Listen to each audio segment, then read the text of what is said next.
the disciple was somehow, fortunately, was not bitten by that logic. We call that as a poisonous snake.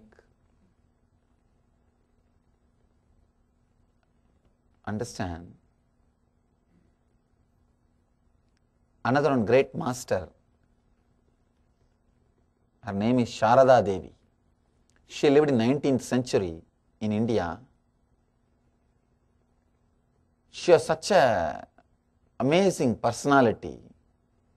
Whoever comes, even if they come in midnight, 1 o'clock or 2 o'clock, she will get up, cook and feed them, only then she will sleep.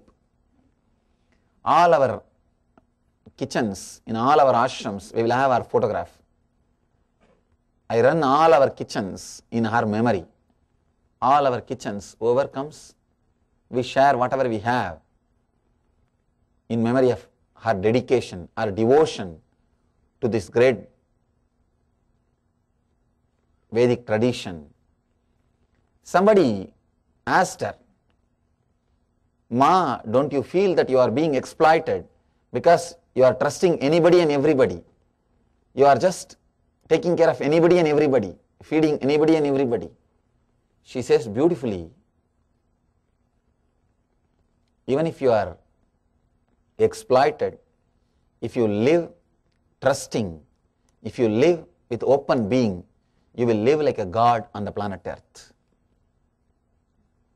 Understand? People who don't trust, who are completely logical, they will have comforts, they will have wealth,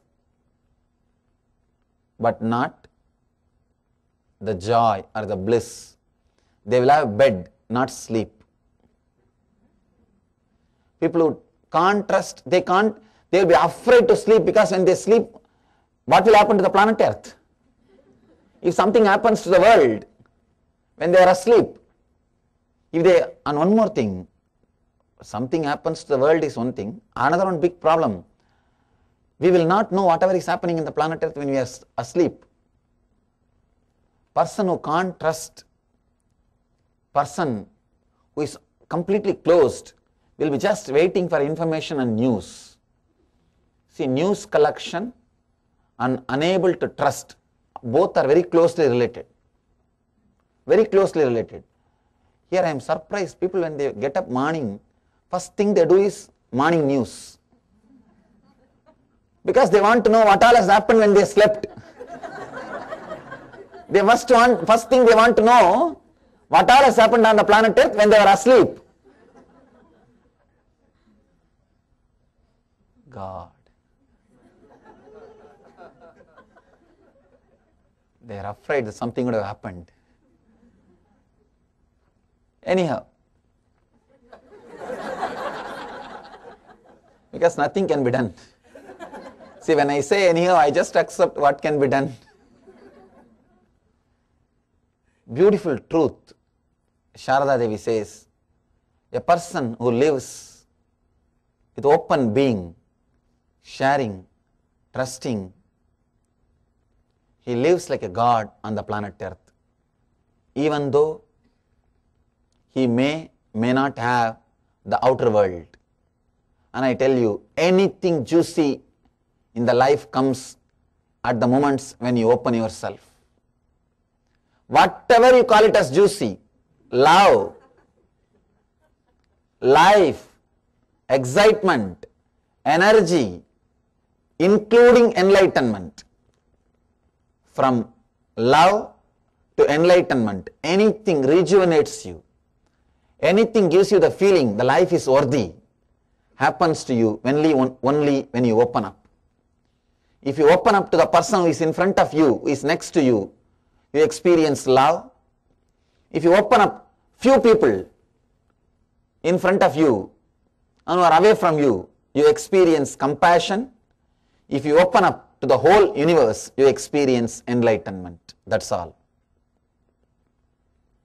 Anything great, worth mentioning, happens to you only when you open up.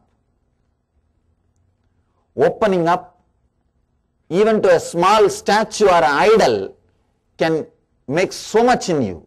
Understand? To whom you open up is not a big thing. To whom you open up is not a real thing. Don't bother. To whom you open up. If you open up, even a statue can liberate you, give you enlightenment. The life of Ramakrishna, great enlightened master, he became enlightened just by opening himself to a Devi Murti, a statue of a Devi, goddess. It's just a statue. He opened himself. I should tell a beautiful incident in Ramakrishna's life, how the power of opening up makes that statue alive. Vedic tradition is always blamed by the so-called logic people that they are idol worshippers, they are worshipping idols. I tell you, no. Vedic tradition does not have idol worship. We don't worship idols, we worship through idols.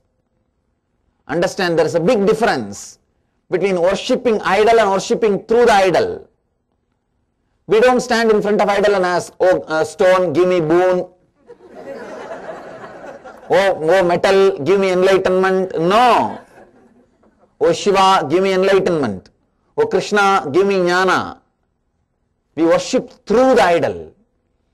When you open up, when you really relate, you will realize the power of the idol which is in front of you. Anything can act as a medium to the existence, to the universe.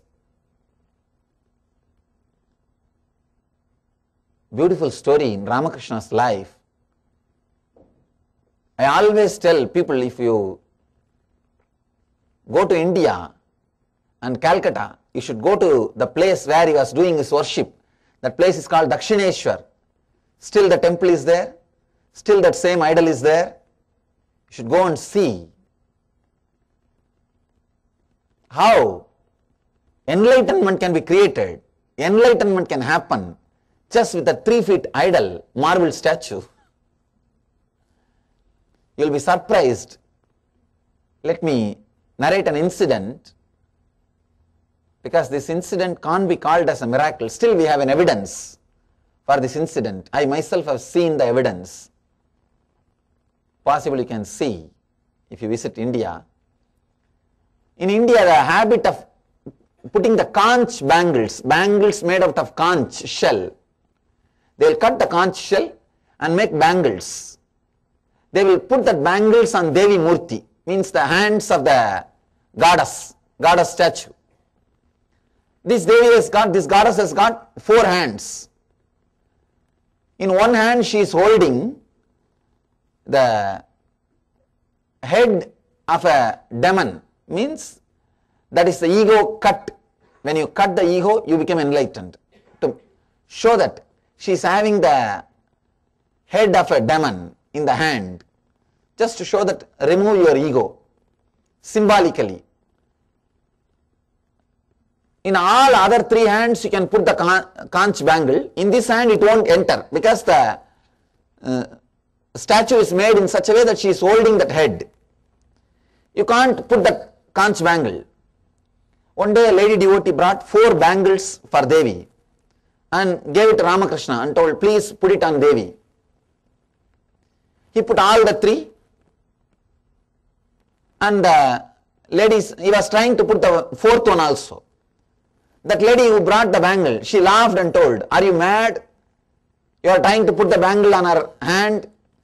Bangle is small and the hand is big, because she is holding the head. But Ramakrishna said, no, that is okay. The story says,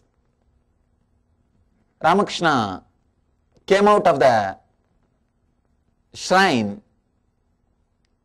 and when the lady saw, the Devi was already wearing the bangle. The bangle was in the hands of Devi. The lady was frightened, shocked, surprised. And she asked, how can you do this? Did you break the bangle or did you break the statue? He said, go and check. She went and checked, the bangle is there as a single piece. It's not broken, it's not cut and pasted. No. Those days there was no Fevicol. And the statue is not broken. No. Impossible. How can it happen? She asked Ramakrishna, how did it happen? What did you do? How the bangle went inside the hand? Ramakrishna said, no, just I told Devi, drop the head. She dropped it. I put the bangle. Then I told her, please now hold. And she is holding now. That's all. Understand? Please, if you go to Dakshineshwar, still you can see the bangle unbroken. And the statue which is not broken. Big marble head. The murti is made out of single piece marble. When I went there, the Swamis will be allowed to go inside and touch the deity. I touched and saw. I just tried to rotate the bangle because I am not the guy who believes so easily. No, I tell others, but I myself don't believe easily. No, I went and did that. I just tried to roll. And I was shocked. My eyes started pouring. The same statue, see the power when you open up. When you open up, not only you become alive, even to the person or the object to which you open up, it also becomes alive. Understand? You can't relate. I know many people are now struggling to relate with the story which I expressed. It's very difficult telling that the statue left the head. After a few minutes it started holding. You can't. It's very difficult to understand. Logical people will think, oh, what is he talking? How can this be? They will naturally ask for photograph, videograph, scientific research. And they will have their own theory. Maybe the Ramakrishna was hallucinating. He needs psychotherapy. Or there must be a small cut in the bangle. You can have stories. But very difficult unless you yourself experience how to justify. Actually, when I entered inside the shrine to check, I never thought I'll be completely broken. I'll be completely shaken. Because I thought, must be somewhere one corner there should be a small breaking. And they would have pasted it with some traditional gum. Because in those days Fevicol may not be there, but there must have been some gum. I was trying to move that bangle at least 10 times. That Pujari was standing and laughing at me. Pujari means the person who does puja. The Panditji is belongs to same family of Ramakrishna. He was standing there and laughing at me. That he knows the story and he understands that I am checking. I am just checking. No logic. But still the proof is there. Still proof is there. If you go, you can see. And impossible to put that bangle. And he says, Ramakrishna says, what is there? I told her to drop that head and put the bangle and gave that head and she started holding. That's all. Such a simple, straight way of relating. He says, sometime he will eat the food and see the taste and then offer it. Not only that, he will take a small thread and keep it near her nose to see whether she is really breathing or not. And he says, she used to breathe.